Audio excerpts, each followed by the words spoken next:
ఓం గణపతయే నమః. ఓం వాస్తు బ్రహ్మణే నమః. స్థలంలో లేదా గృహంలో ఎత్తు పల్లాలు ఏ విధంగా ఉండాలి, ఏ దిశ ఎత్తుగా ఉండాలి, ఏ దిశ పల్లంగా ఉండాలి అడుగుతూ ఉంటారు. ఏ దిశలో గృహంలో ఏ దిశలో ఏమేమి పెట్టుకోవాలి, బరువుగా ఉండాల్సింది ఎక్కడ పెట్టాలి, తేలిగ్గా ఉండాల్సింది ఎక్కడ పెట్టాలి అని చెప్పేసి చాలామంది అడుగుతూ ఉంటారు. ఈ వీడియో కనుక చూసినట్లయితే ఆ విషయం మీకే అర్థమవుతుంది. ఏ దిశ ఎత్తులో ఉండాలి, ఏ దిశ పల్లంగా ఉండాలి. సాధారణంగా ఏంటంటే ఈశాన్యం పల్లంగా ఉండాలనే విషయాన్ని చూస్తారు, కానీ తర్వాత ఆ వరుస క్రమం అనేది ఎవరికీ తెలియదు. అంటే ఏ దిశ తర్వాత ఏ దిశ ఎత్తు ఉండాలి, దాని తర్వాత ఏ దిశ ఎత్తు ఉండాలి అనేది, ఏ దిశ ఎత్తు ఉండాలి, ఏ దిశ పల్లంగా ఉండాలి గృహ నిర్మాణం చేసుకునేటప్పుడే లేదంటే ఉన్నటువంటి గృహంలోనే ఈ విధంగా అనుసరించడం ద్వారా సరైనటువంటి వాస్తు ఫలితాలు అనేవి పొందగలుగుతారు. అసలు గృహంలో వాస్తు పురుషుని యొక్క స్థితి మీరు గమనించినట్లయితే ఈశాన్య మూల తల, నైరుతి మూల కాళ్ళు ఉంటాయి. ఈ భుజాలు ఆగ్నేయానికి వాయువ్యానికి ఉంటాయి. అంటే ఎత్తు పల్లాలుగా ఉన్నట్లుగా ఉంటుంది. సృష్టిలోనే ఆ సహజ స్థితి అనేది ఉంది. ఒక దిశ ఎత్తుగా ఉంటే ఒక దిశ పల్లంగా ఉండటం. సహజంగా మెరకగా ఉండాల్సినటువంటి దిశలు దక్షిణ ఆగ్నేయం, దక్షిణం, దక్షిణ నైరుతి, పశ్చిమ నైరుతి, పశ్చిమం, పశ్చిమ వాయువ్యం. ఈ సహజంగా ఎత్తుగా ఉండాలి స్థలంలో కానీ గృహంలో కానీ. సహజంగా పల్లంగా ఉండాల్సినటువంటి దిశలు ఉత్తర వాయువ్యం, ఉత్తరం, ఉత్తర ఈశాన్యం, తూర్పు ఈశాన్యం, తూర్పు ఆగ్నేయం. ఈ దిశలు సహజంగా పల్లంగా ఉండాలి.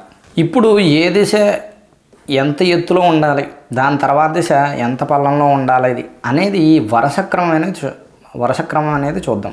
ఎత్తుగా ఉండాల్సినటువంటి దిశ దక్షిణ దిశ, దానికంటే పల్లంగా ఉండాల్సింది పడమర, ఈ పడమర కంటే పల్లంగా ఉండాల్సింది తూర్పు, తూర్పు కంటే పల్లంగా ఉండాల్సినటువంటిది ఉత్తర దిశ.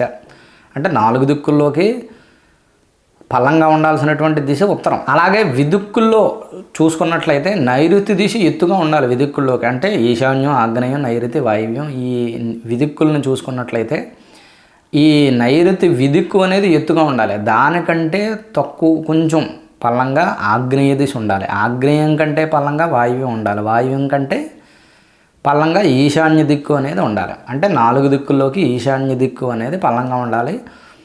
4 దిశల్లోకి పల్లంగా ఉండాల్సినటువంటిది ఉత్తరం. తూర్పు అనేది చాలామంది అనుకుంటారు.